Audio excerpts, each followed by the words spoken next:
Yo, salut à tous. Bon, aujourd'hui, on va parler des conduites. On va trouver sa définition, on va trouver ses caractéristiques, on va trouver ses facteurs. Ensuite, on va parler d'introspection. On va voir la notion d'introspection. Et on finira par la mesure. Qu'est-ce qu'on appelle mesure en psychologie? Voilà, en psychologie clinique. On va voir tout ça dans cette vidéo. C'est bon? On y va? Sur YouTube.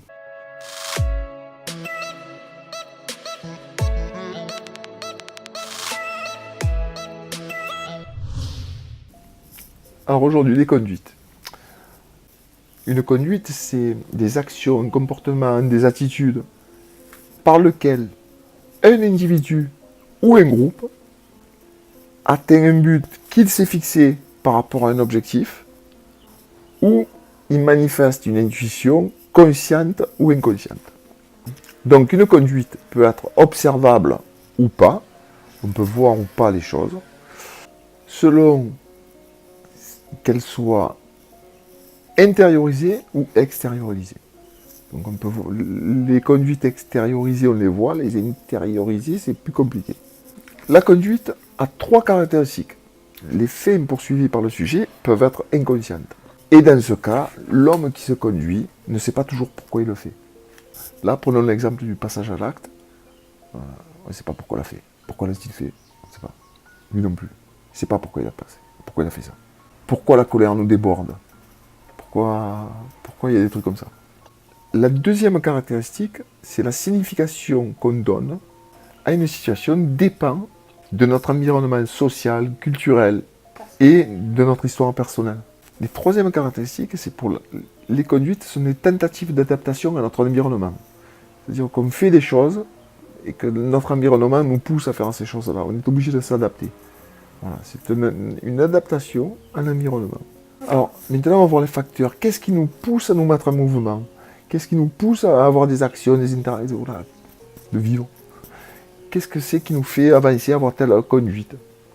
On va voir ça, les facteurs qui jouent là-dedans, dans nos conduites.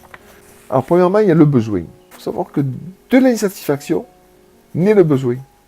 C'est parce qu'on est insatisfait qu'on en a besoin. Et qui dit besoin, dit tension. Alors, il faut répondre, on a un besoin, il y a une tension qui se fait. Donc, comme une souffrance. Et s'il y a une tension, on répond à un besoin de réduire cette tension-là, pour trouver un apaisement. On ne peut pas rester sur la tension. Donc voilà, là, on répond à ce besoin-là. Ensuite, il y a les instincts.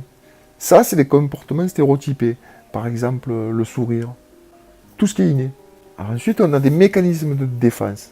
En fait, l'angoisse est au cœur de nos conduites. Il y a toujours de l'angoisse dans nos conduites. Et pour faire barrière à l'angoisse extérieure qui menace notre intégrité psychique, on met en place des mécanismes de défense. C'est par exemple le déni. Lorsqu'on t'annonce une maladie grave, il y a des gens, il y a un gros potentiel de personnes qui vont le dénier, qui vont dire non, c'est pas. À partir du moment où ça n'existe pas. Le déni. Ensuite, il y a des défenses sociales. C'est le sentiment d'être menacé sur sa place dans la société, sur son intégrité ou le manque d'amour. Ensuite, cinquièmement, il y a les complexes. Alors, ce sont des conduites stéréotypées par nos traumas, nos conditionnements ou nos affects.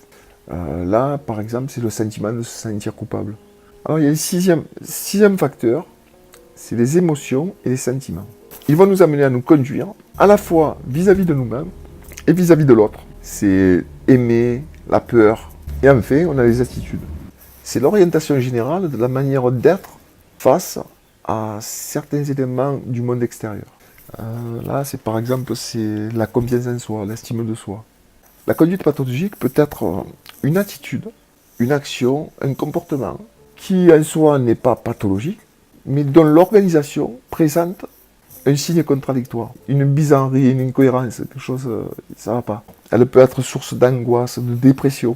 Elle se base sur les représentations sociales collectives. En fait, la folie n'est pas la même que si on est nous en France ou en Afrique. C'est pas pareil, on a une autre vision, on a chacun, il y a des tas de raisons. Par exemple, là, je vais prendre encore l'exemple du gamin de 5 ans qui vient, qui dessine un ami imaginaire, il nous raconte, voilà.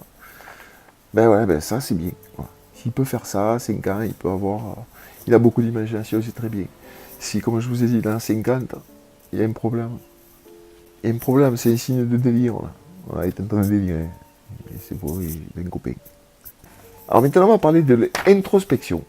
Qu'est-ce que ça veut dire, introspection? L'introspection, c'est la capacité de regarder à l'intérieur de soi. C'est pour accéder à notre expérience subjective. Chacun, c'est propre à chacun. On appelle cette méthodologie en première personne. Parce qu'en fait, l'observateur et l'observé, c'est la même personne. On s'observe soi-même. C'est ça, l'introspection, c'est s'observer soi-même. En fait, c'est connais-toi toi-même et tu connaîtras les dieux et l'univers. C'est ça, en fait, l'introspection. Et l'introspection, on dit que c'est un modèle subjectif. L'introspection, c'est une méthode en psychologie. Bon, il y en a d'autres. On a par exemple l'observation, les méthodes comparatives, la méthode clinique, les statistiques, la méthode expérimentale. Voilà, on a vu l'introspection. Maintenant, on va voir la mesure. En psychologie, qu'est-ce que la mesure? En psychologie, la mesure va permettre d'ordonner les différentes manifestations, d'établir des lois universelles et d'expliquer les liens de plusieurs phénomènes à la fois. Il existe 4 niveaux de mesure possibles. En psychologie, il y a 4 niveaux de mesure. Il y a l'échelle nominale qui nomme les catégories. Il y a l'échelle ordinale qui permet de ranger, trier, ordonner, classer. Et l'échelle d'intervalle qui permet d'ordonner 2 valeurs et de les comparer. Le zéro est arbitraire. Et il y a le zéro absolu. Il y a une distance entre les 2 valeurs qui est identique en fait. Bon voilà, là on a vu une notion des conduites, l'introspection et les mesures. Bon allez, j'espère que ça va, doucement, doucement. Allez, je vous laisse. A plus. Ciao.